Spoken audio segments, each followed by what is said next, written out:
Good evening and welcome to the 322nd meeting of the New York Comics and Picture Story Symposium. This is a weekly lecture series on comics, illustration, animation, and the history of text image work. The series is sponsored in part by the Will and Ann Eisner Family Foundation. And our guest tonight is Jessica Brantley. Jessica is a professor and chair of the English department at Yale University, and that's she's calling tonight from New Haven.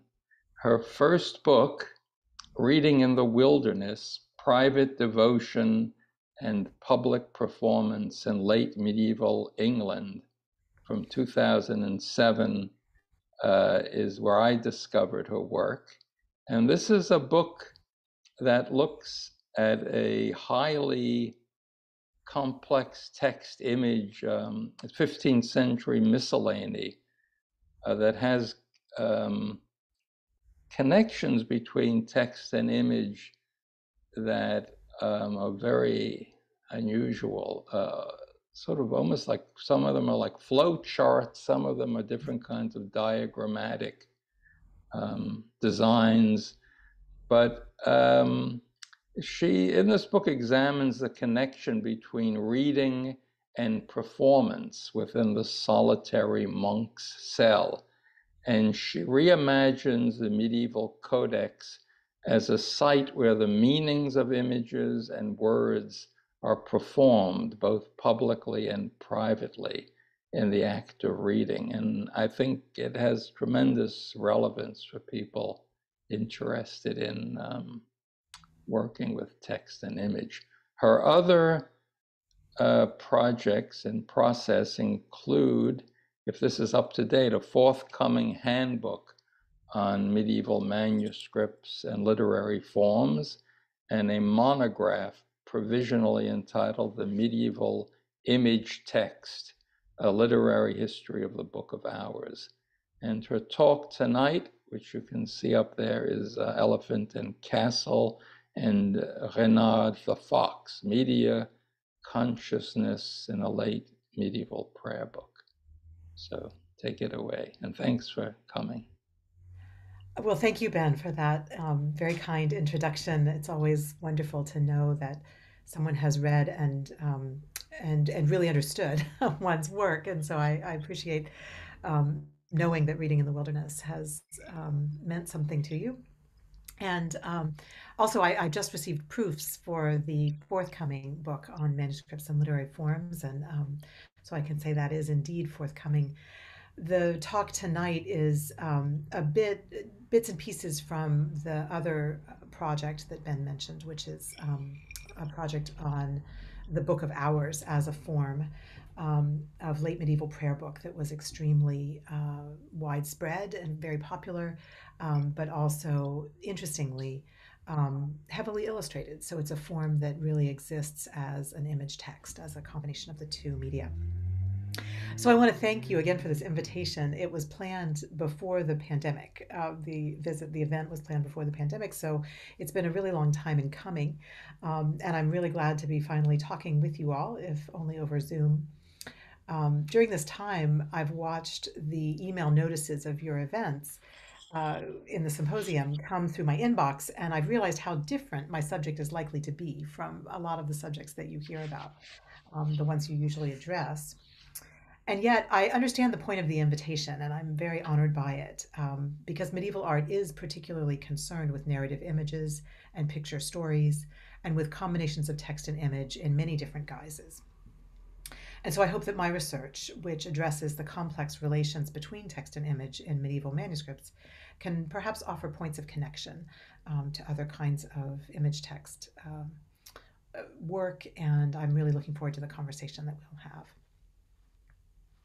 So I'll begin with what I hope is a welcome cliche of an academic talk, especially in the evening over Zoom, and that is a New Yorker cartoon.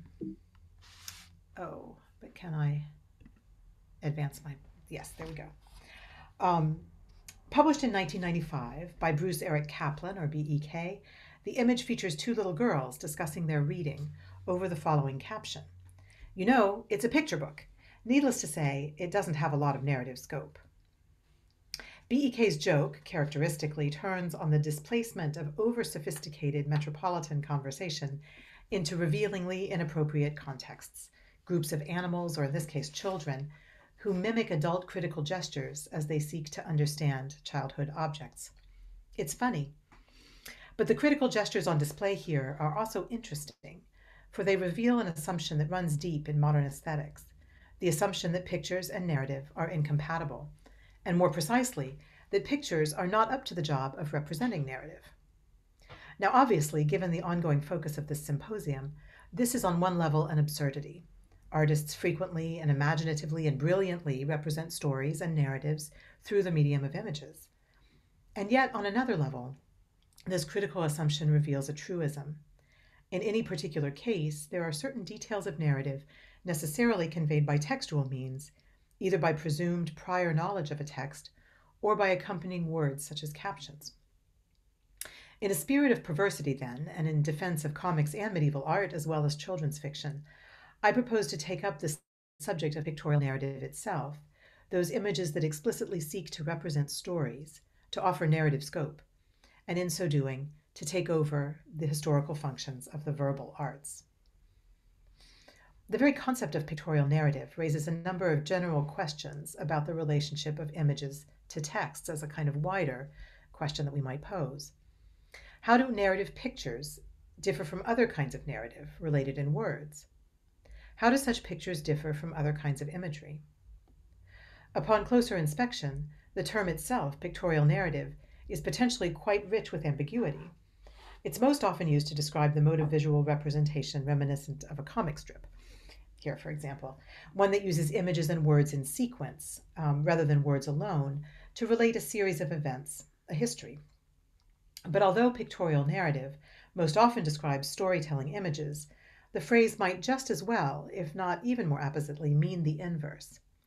Though it isn't usually used in this sense, pictorial narrative can also describe verbal narratives that are based on pictures. Narrative that operates in pictorial modes, rather than pictures that take on the challenges of representing a storyline. Pictorial narrative, then, might refer to pictures that operate narratively like these, and to narratives that operate pictorially. Similarly, narrative pictures are stories that incorporate imagery, as well as images that tell stories. Ekphrasis and its classical guise would fall into this first category, as would the mental imagery of narrative so frequent in medieval texts. And so I'm thinking here about the kinds of pictures that are summoned up in the mind when reading a text. Any kind of visionary writing, words that attempt to convey spatial information, is some kind of combination of the narrative and the pictorial. So we might consider pictorial narrative and narrative pictures to operate in both senses and in both kinds of objects, the art historical and the literary. I've highlighted this crossover at such length because in the example which I will take up, I'm interested both in images that do textual things and in words that do visual things. You could say, in the possible relations between pictorial narrative and narrative pictures. I'm especially interested in what is revealed about the relationship between the arts when they depart from classical ideas about what each one can best do, pictures and words each appropriating an alien form of representation. One thing that I think this sort of crossover promotes is what we might call media consciousness, that is, an awareness among creators and audiences of the ways in which both text and image can work. As my language of taking over and appropriation might suggest, the idea of storytelling images has long made people uncomfortable, and not just BEK's urbane children, but also the historians of visual culture for whom pictorial narrative is a term of art. Pictures that represent narratives upend one of the fundamental distinctions often posited between the visual and the verbal arts, that images occupy space, whereas words unfold in time. This familiar proposal, most influentially stated in Lessing's Laocoon of 1766, persists in discussion of temporally sequenced images, which continue to be seen as problematic, unnatural, and even failed. Otto Pescht, one of the most insightful modern students of pictorial narrative in medieval art, has written, "We find that the history of narrative art is indeed but a series of repeated attempts to smuggle the time factor into a medium which by definition lacks the dimension of time. Attempts, however, that were only partly successful and quite frequently ended in failure. Even those who have more faith in pictorial narrative leave intact the powerful distinction between space and time, and the resulting conviction that storytelling pictures are far from the norm. For example, Mieke Ball has more recently characterized visual narrative as constitutionally subversive. She writes, "Imaging is taken up as a language the authorities cannot quite understand. Pictorial narrative, then, becomes a secret code, a subcultural language that facilitates the production of subversive narratives. If in such cases political agency requires imagery to be able to tell stories, this is because the official political authorities rely on linguistic narrative to instill the proper stories in their citizens. The law before which the telling of forbidden stories will be punished is largely verbal, as is the practice of jurisdiction. Pictorial narrative, in such circumstances, is a counter-discourse." Unlike BEK's children, Ball admires the possibilities of pictorial narrative as a secret code and celebrates the political agency enabled by a visualizing counter-discourse. But even so, her insights rely on the assumption that such visual narratives, no matter how common, are fundamentally aberrant.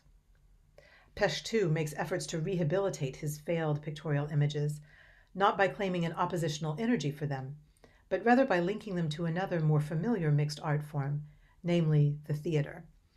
And this is in his study of 12th century images, called The Rise of Pictorial Narrative in 12th Century England.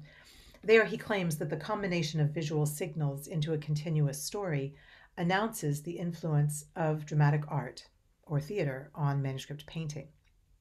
In his words, the pictorial invention, the very style of the narrative, has been activated under the influence of the drama. This explanation, like Ball's, carries more than a whiff of the assumption that these things do not really belong together, that arts of space fail so utterly to mimic arts of time that some external explanation for the effort to bring them together must be sought. But of course, pictorial narrative is not terribly unusual now or in the medieval past, as Pesch's still provocative work on 12th century psalters so well demonstrates. And so something is to be gained, I think, from reflecting anew about the combinations of pictures and narratives in medieval manuscripts, neither condemning them as failed nor taking them for granted, in an effort to see what visual narrative is capable of and how it works as a form of storytelling, and even, I think, in what ways it might harness the oppositional energies that Ball sees. But praising its oppositional politics or connecting it to the stage does not tell us very much about its local manifestations.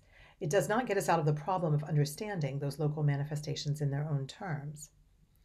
I'm not exactly sure what considering pictorial narrative on its own terms would look like, and I have time only to make a tentative and preliminary exploration here, but I sense that persuasive answers can be found by looking close to home for evidence of the ways in which visual narratives and text and image combinations work in their own material contexts, rather than searching for outside, sometimes very far distant, sources and analogs, such as secret codes or drama. I've been prompted to consider pictorial narrative and other kinds of intermedial crossings by a particular late 13th century book of hours from England, now in the Walters Art Museum, Baltimore, which incorporates texts, images, and even music in ways that interestingly worry the lines between the arts. Its innovative prayer texts, marginal grotesques, bas de page visual narratives, and unusually decorative line fillers speak to comparative methods in a particularly provocative way. So this is Walters Art Gallery manuscript W.102, an idiosyncratic English book of hours made around 1300, containing unusual texts in Latin and French, as well as numerous complicated images and image sequences. And that's what I'll spend the rest of the talk exploring, those complex images and image sequences. I should explain briefly the Book of Hours for those of you who might not be familiar with the genre. It is a prayer book, a late medieval prayer book, connected to the canonical hours of the day. So these are the hours, 7 hours throughout the day in which monks were accustomed to pray. And the Book of Hours is a lay version of that monastic prayer book, of that monastic practice. So lay people got really interested in doing what monks were doing and interested in praying the way that they prayed in this kind of regulated way throughout the day, quotidian way. It's ritualized, it's routine, it's repeated, especially. So you would read and pray the hours every day. So these were enormously popular prayer books from that period. Often illustrated, as I mentioned. They're not always illustrated, but very, very often they are. And you might be familiar with images from books of hours, even if you don't know they're from books of hours, because a lot of images of, for example, the nativity in medieval painting, the kind of image that would appear on a Christmas card or something like that, those are very often taken from books of hours, which are the repositories for some of the most accomplished medieval painting. Since wall paintings were very often destroyed or harmed by the passage of time or by iconoclasts who destroyed them. The kind of painting that we find in books is often is just much more. We just have much more of it, and it's much more accomplished and well preserved. So one interesting aspect of the Book of Hours also that I'll mention here is that the pictures are in fact narrative, even though the texts are not. So for example, you might get an initial at the beginning of each canonical hour, as here, there's a large initial filled with an image telling the story of episodes in the life of Christ, or perhaps episodes in the narrative of the Passion of Christ. But if you string together all of the initials that go throughout the book, you would have, in fact, a picture story. You would have a narrative of that familiar biblical history.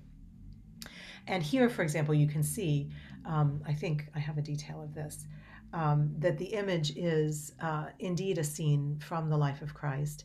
This is the three Marys at the sepulchre, approaching to find out where he is. This is after the crucifixion. And they find instead an empty tomb with an angel sitting on it, telling them of the resurrection, telling them that he's not there. The soldiers in front of the tomb are asleep because they have fallen down on their watch and let the resurrection happen without knowing about it. So this is an example of the kind of narrative image that structures a Book of Hours sort of centrally. So this work today I'm talking about is part of this longer project that I'm imagining as a literary history of the Book of Hours. I'm interested broadly in the ways in which cultures of ritualized and liturgical reading in Latin, because most of these texts are in Latin, intersect with what we might recognize as literary cultures of reading in the vernaculars of late medieval England, so in French and in English. There's a fundamentally comparative impulse behind the project, both in comparisons across languages, Latin to vernacular, and also in the comparison across reading contexts, broadening out from what we might call liturgical or monastic reading into describing its relation to reading of all kinds. Because of the Book of Hours, as I mentioned, is the most popular book of the period, the most likely first book that an individual would own, as well as a vehicle for teaching children to read, this particular codicological form conditions cultures of reading that extend far beyond its own covers. The physical and ideational features of the Book of Hours help to shape late medieval readers' understanding of what books are and of how they should be used. With this in mind, we might trace the expansion in medieval literary culture of such qualities as the mixing of Latin with vernacular languages, pictorial narratives joined with prayerful texts, repeated and stylized forms coexisting with intense personalization. So that's another feature of these books, that they're standardized in some ways, but each person had their own Book of Hours and added very often prayers that were particularly meaningful or devotions to saints who were particularly meaningful. So they're individualized and personalized at the same time as they are standardized. Repeated reading in time is another quality I'm interested in, and reading as a structure for living. What I'm interested in today, though, just to return to that, is perhaps the most obvious feature of the Book of Hours to inflect the material circumstances of medieval reading in general, and that is their characteristic hybridity of medium, their combination of text with image. As a fairly early Book of Hours, so these are 14th and 15th century books for the most part, this one was made around 1300, Walters 102 includes a number of texts that would become standard for the genre. The Hours of the Virgin, those prayers at the center. The Penitential Psalms was another one that became standard. But it also includes some texts that are less standard. For example, it includes an unusual Hours of Jesus Crucified, as opposed to the more familiar Hours of the Virgin or Hours of the Passion. A very rare set of prayers that includes at each hour French couplets alternating with quotations from the Latin Psalms. And so you can see here that the rubricated lines, or the red lines on the page, are the French couplets. The book also includes extensive material celebrating the life of St. Catherine, including lections and canonical hours in her honor, which is a way of seeing the personalization of this book. Was it owned by someone named Catherine? Perhaps. Here on this page, at Compline of the Hours of Jesus Crucified, you can see a Jesse tree in the initial at the top. And this is an unusual iconography to find at this location itself. And just to say about a Jesse tree, for those of you who may not be familiar with them, it's a kind of iconic image. It's an image of a tree branching and growing, but it's one that implies the movement of time through generations, because it is a genealogical tree. Jesse, who sleeps at the bottom, I think you might barely be able to see that there's a man asleep here, is an ancestor of Christ. And so all of these branches of successive generations that reach up through the Jesse tree take us forward in time from Jesse to his descendant, Christ. So there's a Jesse tree in that initial. Also, looking around on the page, you can see a grotesque sketched in the bottom margin, rather more informally, not painted, but just a pen and ink drawing. There's a human head with a long knotted neck attached to a horse or deer-like lower half there. Borders include heavier ones at the left margin and red and blue penwork on a diagonal in the lower margin. There are also line fillers here, the decorative bits, often patterned oblong bars or vegetal designs that fill out the empty space left at the end of a line of verse. So these heavy bars here are line fillers. I think I have a closer look at some of the, no, I don't have a closer look at the line fillers. We'll get a closer look later. But if you look at the structure of the page as a whole, you see the give and take between image and text that's characteristic of so many books of ours. The initial Jesse tree, the borders, the grotesque, the line fillers are all a part of that. The images work alongside text, sometimes in the textual space of the line, to create the solid visual shape of the text block. And so for that reason, you might say that image in these examples acts like text. But you also might say that the visual material on the page turns text into images. For in addition to bringing decorative material into the space of the text, they show that it's the shape of the text block, rather than, for example, what the words mean, that's a paramount concern of medieval book designers. And I'll just say what is probably obvious, which is that the line fillers are meant to regularize the shape of the text block. And we would talk about right justification as well as left justification, right? And so if the text does not create a nice regular block by itself, the artist comes in later and adds line fillers to make it, to fill out the lines. The manuscript is called Finely Illuminated and Iconographically Rich in the Walters Electronic Catalog, and it's been linked to two other manuscripts produced by the main artist, a Bible in the Bodleian and a Psalter now at Trinity College, Cambridge. Although it's a luxury object, Walters 102 remains to us, after the 19th century, in an incomplete and misbound state, so we don't have all of it. So it combines fine medieval workmanship and precious materials with some evidence of disregard subsequently for the book's integrity. Because the calendar is among the folios lost, we don't have much evidence of origin or provenance, and what evidence we have is contradictory. So usually the calendar that's at the start of every book of ours can tell you about when and where, and sometimes even for whom the book was made, because of the way in which it commemorates feasts of certain saints that are important in certain places or to certain people. We don't have that evidence here. We do have some evidence, but it's contradictory. The Hours of the Holy Spirit began with this image of tonsured clerics celebrating in front of an altar, which might suggest that the owner of this book was in orders, was clerical. But they continue with smaller pictures of a laywoman at private prayer. So here's another picture that might be an owner or reader picture, but a portrait of an owner or a reader, but we don't know who she is, and so we don't know whether that's really to be trusted. On the textual side, the litany is Franciscan, and the Office of the Dead addresses frères or brothers, so that might suggest Franciscan connections. The manuscript is fairly well known. A scholar named Emma Dellin, for example, has recently explored what its images reveal about the medieval soundscape. She's interested in the music in it. But it's just as important, I think, and perhaps more important for its complicated visual textures. Walters 102 is probably best known for an arresting mix of text and image, indeed, a pictorial narrative. And here it is, or part of it. These are marginal pictures drawn from narratives surrounding the figure of Reynard, the fox. And these are the images studied by Dylan because the figures from the Tales of Reynard are playing musical instruments, as you can see. There are 17 images, and they recreate the funeral procession of Reynard in the lower margins of the Hours of Jesus Crucified. So here, a bull blows a horn in the blank margin below a formal initial depicting the flagellation of Christ at Lauds.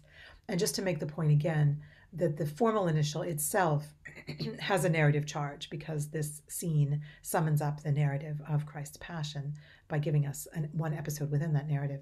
But the images in the margins, in the lower margins, are doing another kind of narrative work. The procession is mostly comprised of animals engaged in music making, and at times it becomes expressly liturgical, as when here, Chanticleer, seen below a large initial of the crucifixion, holds a censer. So he's got an incense censer in his beak. And again, he's below another kind of narrative image in the initial, an image of the crucifixion, which is, might be the climax of the narrative of the life of Christ. But in the margin, Chanticleer is swinging his censer. The climax of the sequence for Reynard is in the middle, where Brichemar the stag and Tibber the cat carry the bier of Reynard. This image is spread over one entire opening. So here is the verso and the recto, and here is the opening of the manuscript where you can see the two pages as they would be together. You can see the stag behind, the cat in front, and on the bier a bit of tail and perhaps ears sticking out from under the drape. And I'll give away the punchline here. Reynard isn't really dead. So he's a trickster. He's playing dead, but he is not really dead. These images are not physically engaged with the texts they accompany, but they are more than simply secular play pushed to the margins. Like the marginal scenes from the romances of Bevis of Hampton and Guy of Warwick in the early 14th century Tameth Hours, and here's an example of that. This is another manuscript, but it has similar kinds of narrative images at the bottom, in the bottom margin. These scenes take advantage of the sequential structure of the pages of a codex to order an unfolding story. In this case, they mimic the linear form of a procession and its movement in time as well. And these images point to textual objects far outside the manuscript at hand. They can be imagined as quotations, that is, visual quotations, of identifiable literary texts that exist only elsewhere. In pointing so directly not just to textual traditions, but to particular texts, they could be described as literary as well as merely narrative, and could be connected through comparative study to verbal treatments of the legend. And the Roman de Renard itself presents an occasion for this kind of linguistic work because Tales of the Wily Fox exist in Latin, French, German, Dutch, and English. So it was a set of stories that traveled all over Western Europe. Although Tales of Reynard travel in oral and folkloristic ways as well as textual ones, the Walters images point to a tradition embodied in literary text. It is as if the Roman de Renard is embedded here within this book of hours. So the question arises, what relation do these images bear to the text on the page? Prayers organized at canonical hours to commemorate the crucifixion of Christ. Some have seen marginal images like this as parodic, a margin that pokes fun at or even destabilizes the center. Michael Camille, among others, has written about this. In these visual images that we see in Walters 102, animals can take on the role of priests, for example. And it's true that the Tales of Reynard focus on his role as a trickster, a hero who upends authority. In that case, image and text would work against each other, the two media adopting different roles in order to convey opposing kinds of cultural information. Lillian Randall has extended this idea to suggest that secular or even grotesque and obscene marginal images in this devotional book and others were meant not only to distract but also to mock the worshiper. So a reader coming to this book finds herself distracted but also mocked by the presence of this imagery in the margins. But the physical conjunction of these secular images with sacred texts still brings them into contact, whether or not the margin fundamentally challenges the center or merely enriches and broadens readers' understanding of it. And I think we don't know exactly how readers responded to this kind of imagery, but I think it's important to realize that the two things are not separated, that they're both experienced at the same time.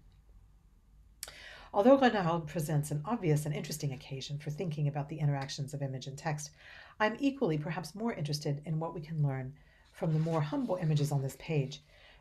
Some of you will have noticed that there are a number of rubricated lines on the verso page of this opening. Those are the French couplets that I mentioned, interleaving with Latin quotation from the Psalms in this text, The Hours of Jesus Crucified. And these lines, though they are in some ways the least of the visual interest offered by Walters 102, provide a particularly revealing way of thinking about intermedial relations here. Rubricated lines themselves are another context in which text becomes image, as the look of the written words is made to matter, that is, the red ink of them. And these couplets, moreover, are marked out by line fillers. The line fillers perform two functions. They fill out the spaces left at the end of the psalm verses, marking the division of the text into meaningful units. And they also fill in the spaces left by the verse form of the couplets, by the line of verse that incompletely fill the spaces of the lines. The variegated texture of the page, alternating black Latin and red vernacular, also alternates textual information with decoration within the text block. Line fillers are one of the most common and yet still visually unconsidered design features of late medieval books. And I'm going to go into a bit of a rabbit hole here with the line fillers because I got really captivated by them and what they might mean for thinking about text and image relations in a book like this. Visual placeholders that occupy what would otherwise be empty space at the end of the line of text, these bits of decoration are familiar hallmarks of medieval liturgical or devotional manuscripts in particular. Mostly that's because those manuscripts have psalms in them, and the psalms are poetry, so the verses leave spaces at the ends of the lines that need to be filled. As part of the decorative apparatus of a medieval book, line fillers suit the visual environment of the manuscript they adorn, ranging from very simple pen work, and so here's an example of how simple they can be, to geometrically patterned ornament, such as this, or to elaborate, if small and constrained, or here's another example of geometry. But here, and this is from Walters 102, they are elaborate, though small and constrained, figural paintings. So here we have more of the kind of grotesques with human heads and animal bodies that we see writ large in the lower margins.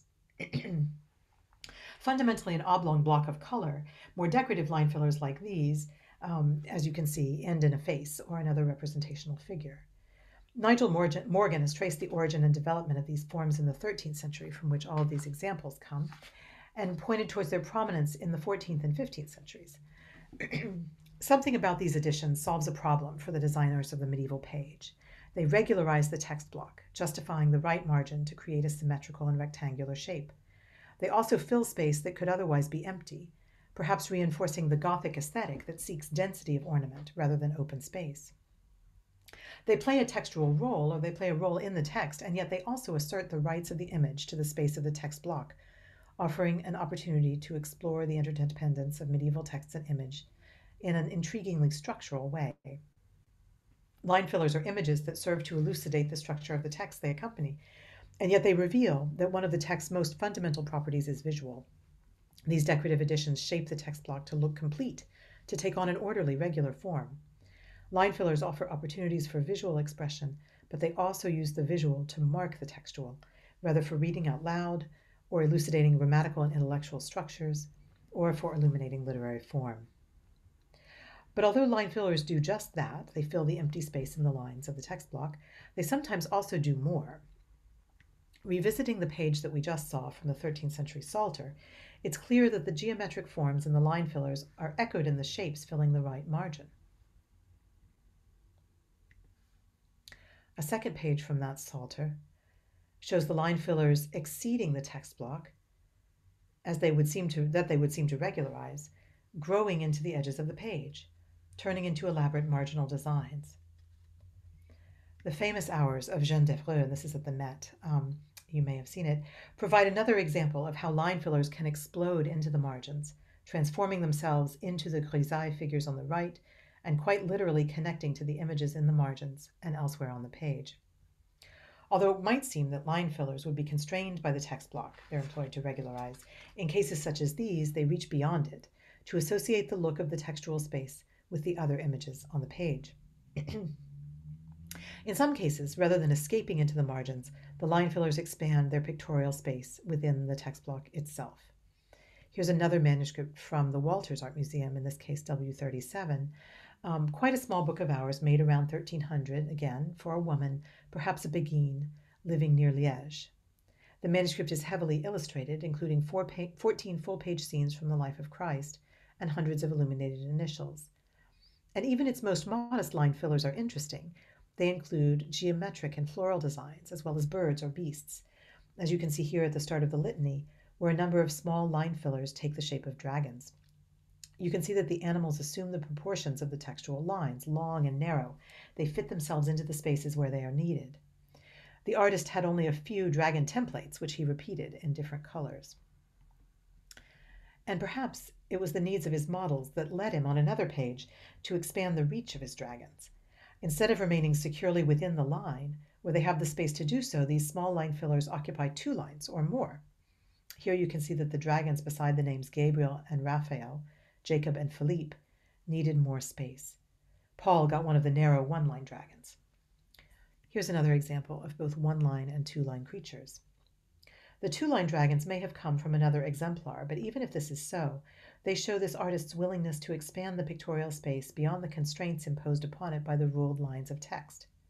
By using templates for larger beasts for his narrow lines, he's taken the opportunity to treat this space as a pictorial space, not as a textual space. So returning to Walters 102, we see some line fillers acting as line fillers should. They mimic the shape of the text lines, simply filling in where there would be no letters. Other line fillers, however, take off in a new direction. This manuscript's artist did not always see the space of the line fillers as a series of discrete linear blocks, but sometimes as an aggregate of those spaces, resulting in a larger and less constricted visual field in which to work. Here, for example, when a sequence of short texts leaves a large space to their right on the manuscript page, as here in the saints' names in the litany, this artist has innovated. In that open visual field, he has painted an elephant and castle. From this page, you can even imagine how he might have developed this innovative idea, as the 2-line hybrid at the bottom may have suggested possibilities for the larger and more elaborate elephant and castle above. Although there are conventional line fillers on this page, the larger ones go beyond the space they necessarily should fill. The elephant's trunk, for example, reaches out towards the margins between 2 lines of text. Far from justifying the text block on the right, this elephant line filler gratuitously breaks the rectangle. On another folio, more regular empty spaces created by the parallel names of saints in the litany are filled with the Holy Face above and a pair of chess players below. When multiple saints' names do not leave enough space for a picture, for example, Johannes and Paul, just underneath the face of Christ, the scribe writes out, Orate pro nobis, pray for us, in full, lengthening his text to fill completely the length of the line. And you can see here is Orate pro nobis in full. This OR is just an abbreviation for the same. So he could have taken this space to write that out in full, but instead he abbreviates it and allows himself space to paint the picture. Most strikingly, what might have been a long series of single line fillers has been reimagined on another folio as a full portrait of Adam. The image gives way to the intrusion of Saint Bartholomew's long name, but it also creeps out with Adam's foot over the apostles and evangelists, seeming to rest on the one conventional line filler below. In all of these striking examples, image overbalances text. As we read the pictures vertically, the full-length portrait of Adam here makes this especially clear, the vertical orientation of it, crossing over the horizontal lines created by the succession of words. They also tell a different story, for these are not pictures of the saints that are named in succession. As arbitrary seeming as truly marginal images, these pictures insist by their placement within the text block that they are an important part of the design of the page. Line fillers always turn text into images, emphasizing the shape of the text block over its communicative meaning. But these filled spaces in Walters 102 no longer even respecting the textual division into horizontal lines, take the transformation farther. A textual page becomes a visual page. The line fillers no longer unobtrusively fill out the text block. Instead, they stand out from it, distinguishing themselves from the words on the page and drawing the attention of the eye. But as the textual page becomes a visual page, I wonder if these overinflated line fillers don't also reach back into the world of narrative. The image of Adam, for example, implies a well-known narrative, perhaps the fundamental narrative of Christian culture. And you can think here about the narratives of the life of Christ as another fundamental narrative of Christian culture that the book also contains. And how do we make sense of the appearance of the other images except by trying to identify the narratives from which they come? The elephant and castle, for example, which would seem to be a purely iconic image, familiar from a pub sign or a roundabout in North London. So it seems like it's not a story, it's just an icon. But if traced through medieval bestiaries, becomes a symbol of strength. He can carry an entire castle on his back, so he could be an icon of strength. But he's also connected, interestingly, with the narrative of Adam and Eve. In medieval natural history of the bestiaries, which is symbolic and allegorical as much as scientific, elephants were understood to reproduce by traveling back to paradise and eating fruit from a tree. So I'm not necessarily suggesting a strong connection or some kind of iconographic program that would connect Adam to the elephant in that way. I'm just interested that in order to explain mysterious images such as these, we often reach back into narrative to try to explain the presence of the images. This manuscript takes other opportunities to turn words into pictures, and I think some of these are especially interesting because they insist on the importance of comparison across media. So as we're trying to think about conjunctions of media in this book, there is another set of images I want to consider. In the gradual Psalms, the need for textual correction has provided a visual opportunity, not to connect to a well-known narrative, but to create a new one. A breakdown in transcription of the text has occasioned this spectacular image. Spectacular, also fun. I just really love this image. A full-sized figure in the margins uses a rope to drag a marginal correction added in a different scribal hand below. So I think you can see that there's an extra line down here. To drag that into the place where it should have been originally. This figure has been speculatively identified as a self-portrait of the artist, for it is a layman, not a monastic figure. Michael Camille has called him a tiny textual construction worker. The humorous image works in the service of the text, providing a mechanism for making it right. But on the other hand, one could imagine that where the text has failed, the image steps in to take over. Image mediates between the faulty, incomplete text at the center of the page and the addition in the margins. Here's another example.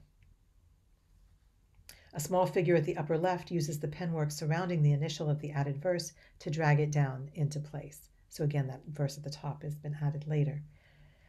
And here's a detail. Below him, another figure with a rather malevolent look reaches up to grab the rope, or perhaps to trip the first figure. Camille has analyzed these images of correction as evidence of a diminishment of text by comparison with the visual. Text can be full of error, is scribally mediated even when divinely inspired, and finally must be understood as just another image in the fallen world.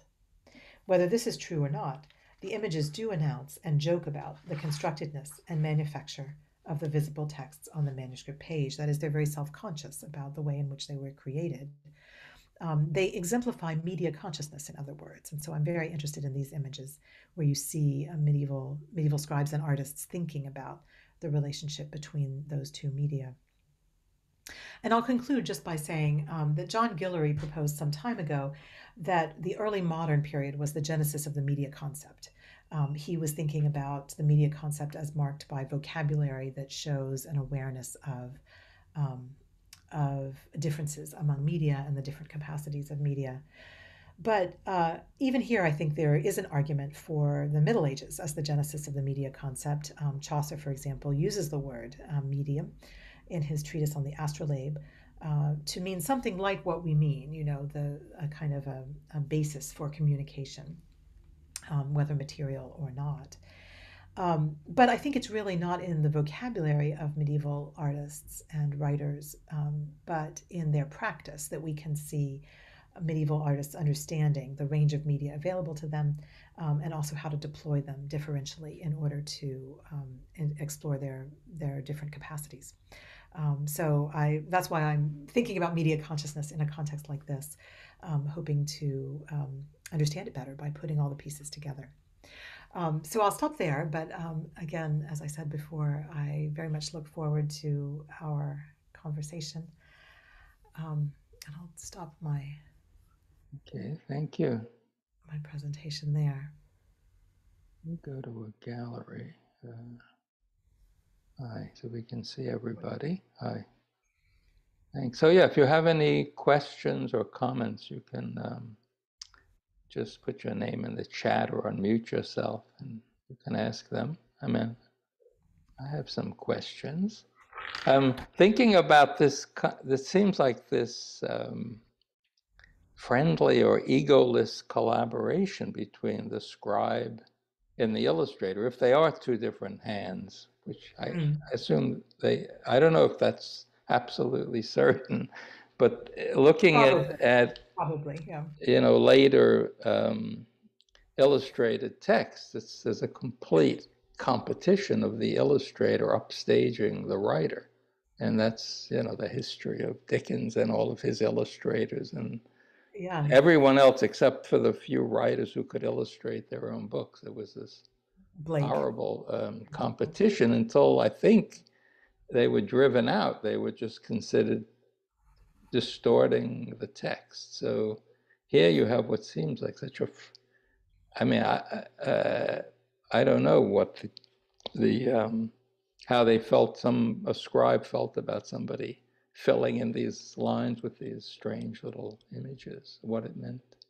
The line fillers, you mean? Yeah, whether that was belittle. And when you mentioned some of these images mocking the text or even mocking the reader, the question is, were these commissioned by the reader, or were these you're talking about a reader generations later who, so it was the original commissioner of these books involved in being mocked knowingly? Yeah, right. It seems unlikely, doesn't it? It's I these don't are know.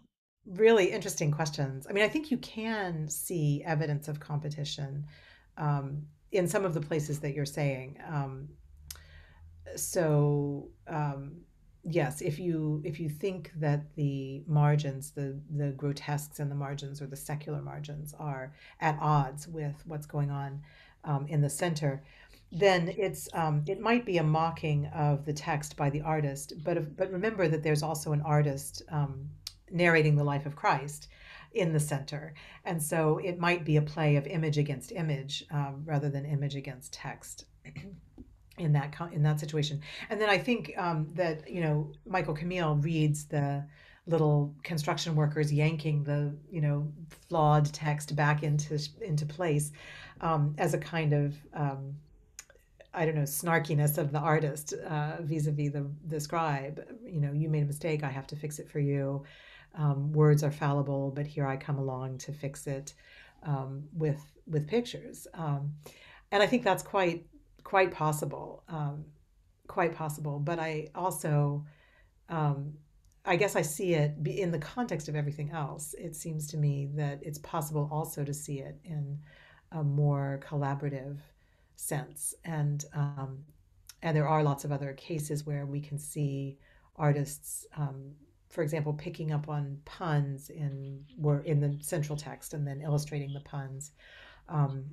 So yeah, I think it's hard to generalize about whether the relationship was one of competition always or collaboration always, but I think in particular cases we can look at it and try to figure out what was going on.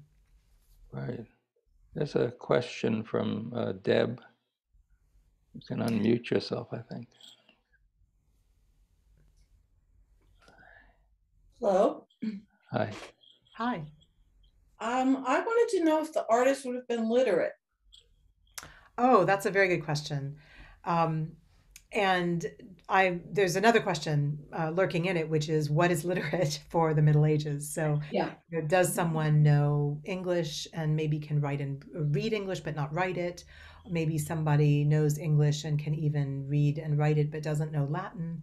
Maybe someone knows Latin, only church Latin, and sort of knows the phrases that they can hear in church services or from prayers, but doesn't really have Ciceronian Latin that could be parsed, in the way that we would expect someone who knows Latin to be able to do.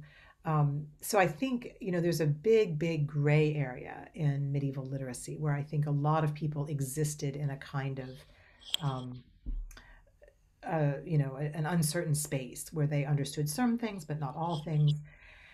And so whether the artist would have been literate, I mean, we do have in other manuscripts, not this one, some notes to artists written in the margins, instructions, things like put a picture of a horse here, or make sure that this is red, or, things like that. So that indicates that they did have some facility, some literacy that would allow them to understand instructions.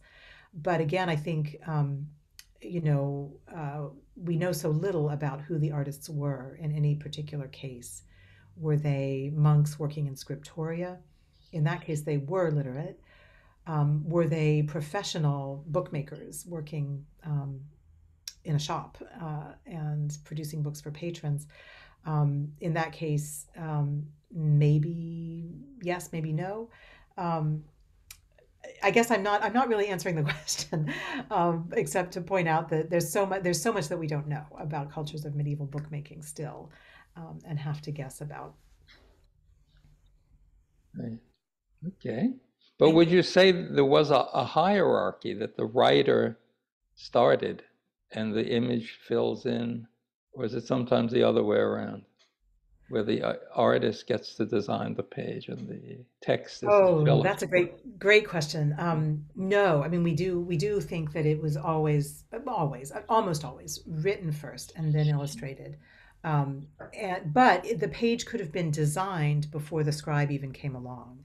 So we imagine many different hands at work in some kinds of manuscripts, and the person who laid out the page, who ruled it for writing, would also have had to take be aware of where the images were going to go, and leave space for the images as well. And so that's why it seems like there was someone before writing or painting, somebody designing and sort of thinking about how the page would be laid out. So, right. So what does that hierarchy come? I mean, how did that develop? That the person who wrote could also make images? What? I mean, why? What was that separation of skills, or why did that start at that early point in Western culture? It's a great question, especially since the scribes were very accomplished calligraphers, and so Yeah, I they mean, it's incredible so letter it's not. form, so they could have drawn probably. That's right. I mean, my first thought is, well, it's hard to be both an artist and a scribe, but in fact, the scribes were artists almost, from the way that they wielded the pens to create the script, and so that is interesting. One of the most interesting things about additional 37049, which is the illustrated miscellany that I talked about in Reading in the Wilderness, is that there, unusually, we think that the artist and the scribe were the same person. And that's because it's a very handmade looking book. It doesn't look very professional, but also because we can tell that in some cases the writing was done after the images were there. So that's a kind of an indication that it was all one person writing and illustrating and sort of going back and forth between them, rather than a stage of writing and then passing the book on to artists who would be only painting. But that's a very unusual example, and that was one reason it was interesting to me, because mostly we imagine that there is a hierarchy, as you say, and that first it's written and then it's illustrated. Right. So, but the scribe must have had more of a command of the language, probably, possibly. I mean, Yeah. it's hard to write a language, copy a language you don't know. I mean, it's just exhausting just to That's copy right. it as senseless forms, letter forms. But And they make many mistakes when they do that. So you can often tell, looking at a manuscript whether the scribe knew the language or not, because if he did, he makes certain kinds of mistakes and not others, and if he didn't, he makes certain kinds of mistakes and not others. Right. Any other questions? A quick question. Yeah. First off, thank you, Dr. Brantley, for this talk. It's fascinating. I had a question regarding if you've seen or if there were any other instances or evidence of like a recurring motif of those line fillers where you would see those characters repeated. And then I guess the second part of that question would be, are they ever present in any literature or things that you have seen that are non-religious, that are maybe more social commentary or recounting of history in those forms? That is really interesting. So, with recurring motifs, you're thinking like from one manuscript to another that, Yeah. So I think at a couple of I believe you mentioned this is thought to symbolize X. So maybe it would be every time you saw that, it would invoke, oh, that they're describing this. yes. Um, yes, it's a great question. I'm not sure I can think of any examples of that off the top of my head. I do think that they get repeated within a single book. And I mentioned that, we might imagine that the artist had a model for a certain form of a certain dragon, for example, and that he would use that throughout his own work. But I don't know. A lot of work has been done tracing artistic hands and tracing scribal hands across manuscripts. So, we may not know the name of a scribe, but we know he worked on this manuscript and this manuscript and this manuscript, and we can sort of put them together and get a sense of his career. And it strikes me that this would be another way of trying to do that. If we could figure out if these motifs traveled, we could maybe put together a better understanding of how books were made and how fashions in book making, traveled from place to place. But that's a pipe dream. I don't know of any examples that would allow us to do that. And the other question was about whether line fillers exist in non-religious contexts, and that's a really good question. The answer is yes, but the ones I've seen tend to be simpler. So I haven't seen line fillers in manuscripts of English poetry, for example, secular poetry that are, figural, like the ones that we saw today. People often say that liturgical books are more beautiful just for economic reasons, that the word of God was important to spend money on, and so that's why the artists and the gold leaf and the fancy manuscript painting is in the Latin books made for the church. That's not wholly true. There are some vernacular secular books that are very, very beautiful, made for aristocrats, for example. And that's where I would look to see if there were line fillers that were figural. But again, the only ones I can think of, they might have geometry or they might have floral designs, but I can't think of any that have, iconography or iconographic images of animals or people. Excellent. Thank you. Thanks for the question. Anybody else?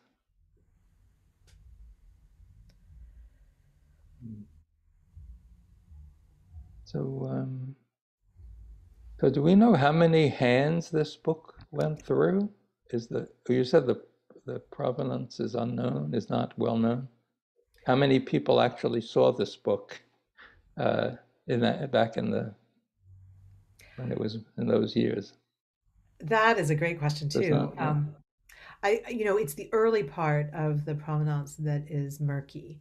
So the Walters will know who they bought it from, and I can't remember right now what the more recent history, like 19th century history of the book was.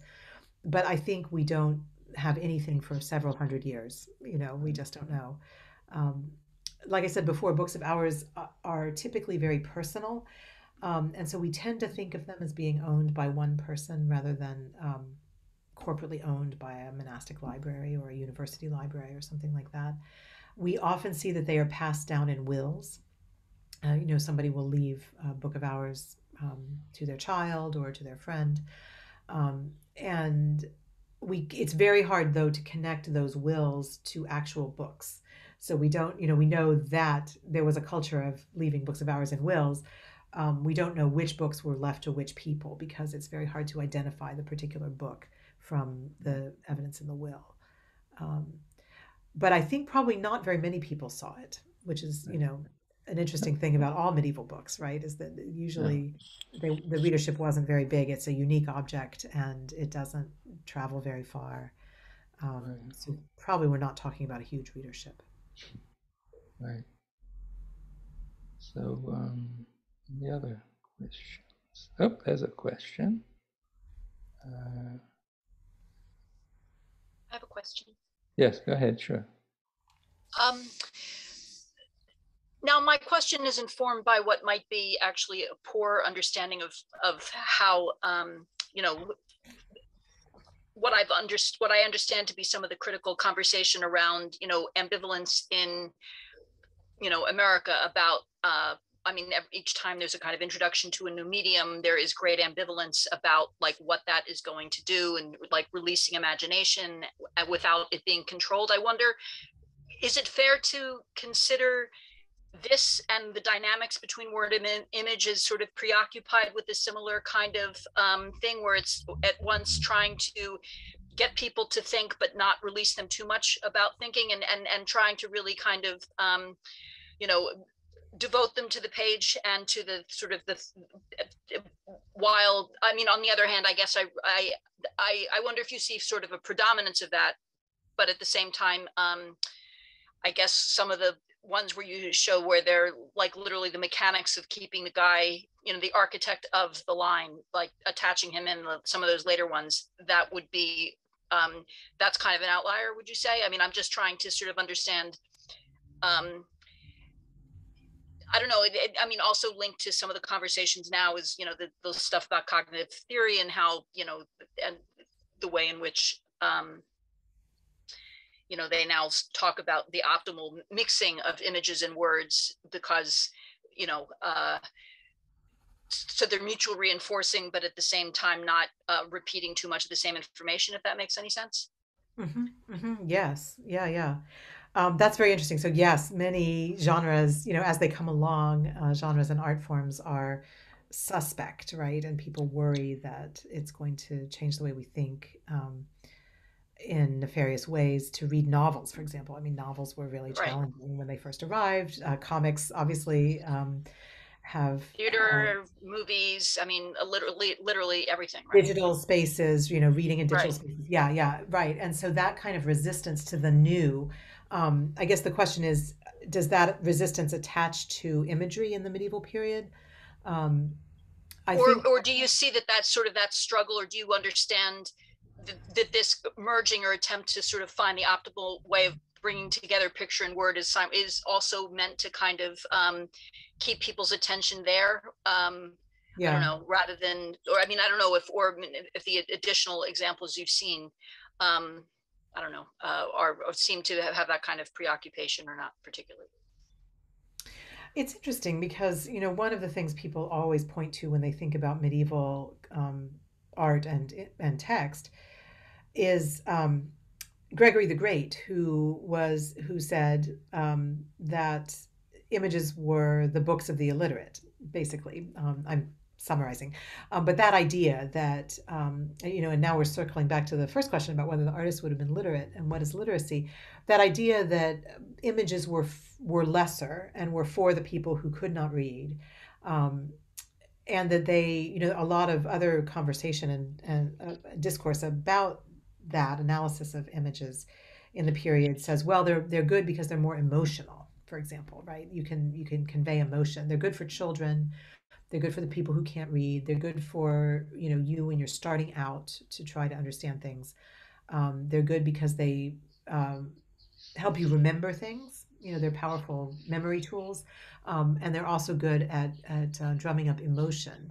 But all of these are sort of apologetics for the image, which is, as if the assumption is it's lesser than text. And so we have to talk about why it's valuable anyway. So I do think that there is a sense that image is less than text and that the two things are meant for different kinds of audiences. at the same time, so that's the kind of theory part of it. On the practice side, though, I am much more often seeing objects like the one I was talking about tonight, books that really don't seem to think about images and texts as an either or proposition or that they're for different audiences, but rather present one reader, the same audience, with the two things and really let the reader navigate. There's value in navigating the two, which I guess is what you were saying in part, that right, the balance between image and text can be valuable because image can keep you interested in text or something like that. So maybe there was something of that behind medieval creations, because I do think that it's striking that whereas Gregory says these are for different audiences, the evidence of the manuscripts themselves tells us that they're for the same audience. And also, I guess I wonder too how much that sort of the treatment of the word is superior and sort of the apologetic about the image, actually, how much that comes from Protestantism. Oh yeah. Yeah. And so that the Catholics had an entirely different relationship to those dynamics. So yeah, I guess anyway. I think that's right. I mean, there were strains of iconoclasm before the Protestant Reformation. So there was a group in late medieval England, for example, called the Lollards, who were worried about idolatry, and they were worried about images, and they wanted in their churches to have no imagery. And that was in the 14th century, so 2 centuries before the Protestant Reformation. So it is, I think our view is colored by Protestantism, but I also think that there were some of those concerns in the period itself. Thank you. Thanks for the questions. Okay, that was great. Any other questions? Anyway, thank you. We don't want to get Zoom fatigue or whatever they call it, but that was great. It's late in the day. To look at those. Yeah. No, it's you're trying to describe the difference between the Passion of Christ and the initial images and the little parade. I mean, on one level, that's just the difference. I mean, those pictorial narratives and the initials depend on you knowing the story. The parade, I think you can follow like a mute show. I mean, in theater, there are moments where you can have things happening almost in pantomime and know what's happening. And that is the narrative and not dependent on that common knowledge of the Passion of Christ. So it's true that if you didn't know the story of the crucifixion, it would be very hard to glean it from the image of the crucifixion. It doesn't come together like a pantomime. It could be. You could make a moment-to-moment pantomime of the life of Christ, I guess. But even then, it might be slightly transcend pure image. But anyway, since these kinds of things would probably not get into the hand of an illiterate person, why would they want a manuscript like this? They couldn't decipher it. So that sort of means they were made for readers, these images. They were not made for illiterates. That's what I think. That's what I think. And that's the problem with the Gregorian distinction between books, and pictures. But anyway, we have our own. Yeah, I mean, you're trying to disentangle these ancient understandings. We can't figure out what's going on in our own life sometime with image and text. But I don't think they're ever redundant. They just operate in such different ways that you can tell someone this is what's happening and then show them how it happens, and it's totally different experiences. That's right. So but anyway, but a lot of those little decorative, I guess you think they may be decorative. That's the way illustration works in most contemporary text, magazines and websites. It's just to break the monotony of a gray scrim of text. It's purely decorative, and they don't want illustrators to contradict the text. If you do that in a magazine, they'll just tell you can't do this. You have to go along with the text. So it is decoration in a way. So that's an old function, I think, to rest the eye or whatever from reading. But that's right. And to make the text look, or to make the layout of the page look a certain way, you know, it has just break up a scrim of pure text. I mean, in cultures where there wouldn't be that kind of that much illumination, it is more exhausting to look at it. The other way, you know. So anyway, so that's and the again, right. Yeah, the kind of I mean, we have these assumptions. I'm still hung up on thinking about the hierarchies, but you know, you read picture books, and then when you grow up, you read chapter books, and then you learn that the chapter books shouldn't have any pictures. And so, I mean, I spend all day, every day, reading a scrim of text, and I can agree that it is exhausting and it is boring. And right. But there's an idea that, you know, I'm a grown up, and so I do that, you know, for my job. But I read picture books to my children, and so there's a sense in which, you know, we still have a kind of hierarchy that that includes imageless text or text that's just text, way over on one side of it. Yeah. But the digital environment is different, right? The digital, you would never have a digital text that did not have any illustration or decoration. I mean, in the early days of the internet, maybe, before people could figure out how to put in an image, or they didn't have the bandwidth for images, but not now. No, it's has to be broken up. So, but I don't know if you know the historian Patricia Minardi. She's a more 19th century French picture book historian, and in her latest book, she describes this moment where the whole idea of that hierarchy was sort of broken down. There are great examples of these artists, illustrators, with music, everything, all of these things going on in a book. And it was, it didn't take off, either because not enough people could make that work, or the editors wanted to maintain the hierarchy. And they wanted the illustrator to be subservient to the text in some way. But she imagines this moment where there might have been an alternative cultural shift in the 19th century. That's fascinating. I would love to see those. But it looks like it could have happened back then. But that's a very complicated kind of picture reading that requires you to know the Passion of Christ and then read these prayers and these lists and then follow another story. I mean, if you ever presented a modern reader with that, they'd say, this is too much. I don't know it all. I can't even, it's beyond my scope. Yeah, so. The practice of reading was very different, and I think that especially when you think about books of hours, which were read again and again every day, and really dwelled on, and really, you know, the repetition in reading was so important, and that's something we don't really have. You know, people had very few books, and they would read and reread and reread. So possibly, given all of that time and space and repeated reading of the book, you would be able to figure it out. Yeah, you could put it all together somehow, or at least for yourself, right? But anyway. Sorry, I have a quick question. I mean, there's an interesting way too in which the letters themselves are so thick, and they almost feel like, frankly, they are flesh. But then it also then brings up, but there's a kind of interesting.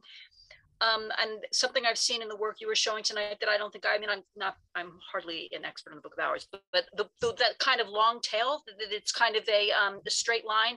But the image where you showed the Book of Jesse in particular, where it seems there's a whole, like there's a scratch, you know, it looks like it's deliberately a kind of scratchy line around the letters that start each word. You start each line on the left side. It's sort of suggesting, I mean, it works kind of against the idea that these letters themselves are embodied, that they, because it actually is drawing, it seems to me to just kind of draw attention to the fact that they are actually made of ink, you know what I mean? And so, I mean, do you see a lot of that? And do you think there is, I don't know, any kind of effort to sort of pull away these, I don't know, I'm not making any sense.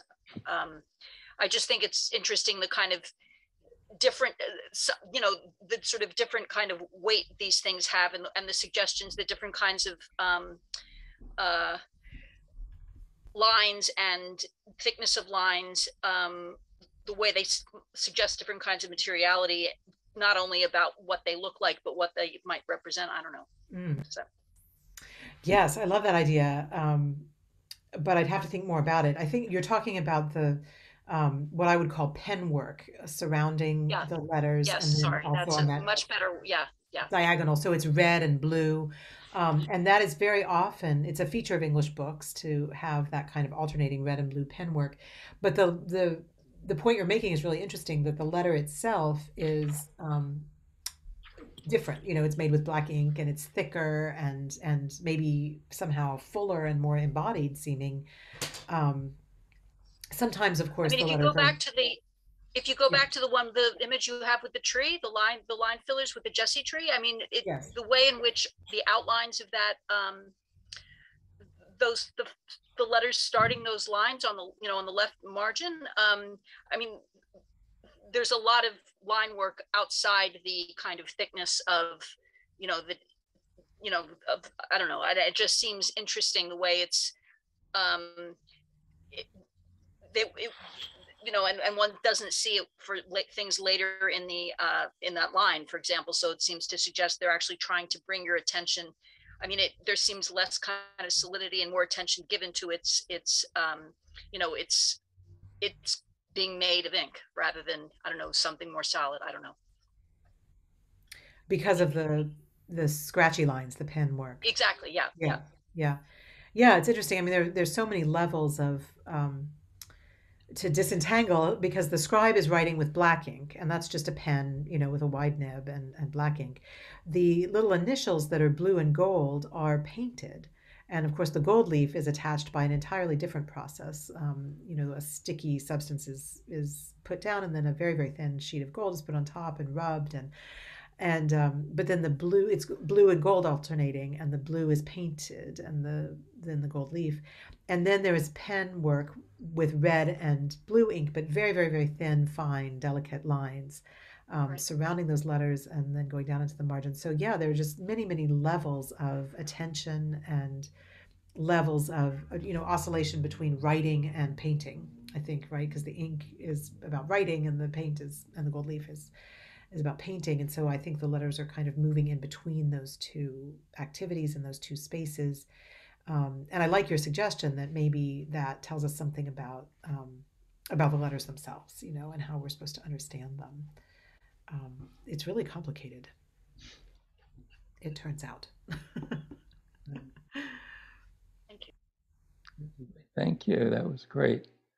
So we won't, when we turn back to our contemporary book, I think we'll think about what's missing, or what level of complexity is missing from a lot of contemporary book objects.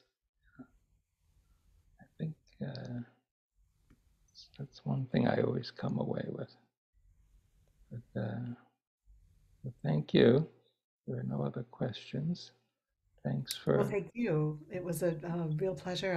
I wish I could have come down to New York and met with you. Oh all. yeah. Well, at least we were here together over Zoom.